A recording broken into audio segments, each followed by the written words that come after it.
सृष्टि आरंभ समयर कथा।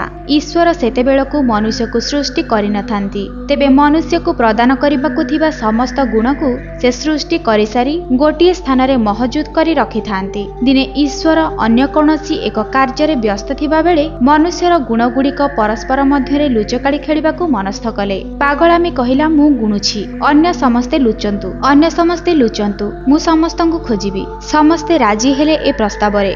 तहु पागलामी गणिबाकु आरंभ कला। 1 2 3। पागलामी जेमिति गणिबाकु आरंभ करिछि, मिछ समस्तंकु सुनाई सुनाई कहिला मु जाउछि लुचिबी सेई पथर तळे। किंतु असल रे जाई लुचिला सेठारे थिबा एक कुअर सभा तळे। एणे पागलामीर गणा अब्याहत रहिथाए। पागलामी 90 गणिबा बेलकु जिए जुआडी लुचि सारी थांती। केवल लुचिबाकु बाकी थांती प्रेम ओ अलस्वामी। पागलामी जेतेबेले गणिला 98 अनेश्वत सेतेबेले प्रेम आउ किछि उपाय न पाई अदूर रे थिबा गोटे गोलाप गछरे जाई लुचिगला। एणे 100 गणी सारिबा परे पागलामी समस्तंकु खोजिबा आरंभ कला। पागलामी संगे संगे आग पळाइला अलस्वामी को, कारण अलस्वामी कुआडे न लुचि सेठी बसिथिला। पागलामी समस्तंकु खोजी खोजी बाहर करिदेला, किंतु पाइला नाही मिछ ओ प्रेम को। एई समय रे तार मने पड़ीगला मिछ कहुथिला पत्थर तळे लुचिबो बोली। से जानिथिला मिछ तार प्रकृतिर दास, तेणु से सीधा जाई खोजिला कुअरे ओ मिछ को पाइला, किंतु शेष पर्यंत पाइला नाही प्रेम को। एमिति खोजी चलीथिबा बेले ईर्षा आसी पागलामीर कानरे कहिदेला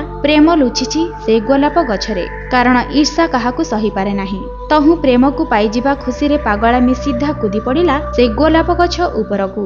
एई समय रे सुणागला एक आर्त चित्कार। पागलामीर डियारे गोलाप गछर कंटा पसि जाइथिला प्रेमर आखिरे। प्रेमर चित्कार सुनिबा परे सेठारे आसी पहुंचिले ईश्वर एवं पागलामी को गाली देई कहिले, तू गोलाप कंटा फुटाई प्रेम को अंध करिदेलु, सेथिपई आजिठारु प्रेम जेउठी रहिबो तू रहिबु ता पाखे पाखे। सेई दिनठु प्रेम हेउछि अंध, आउ ता पाखरे थाए सबुबेले पागलामी।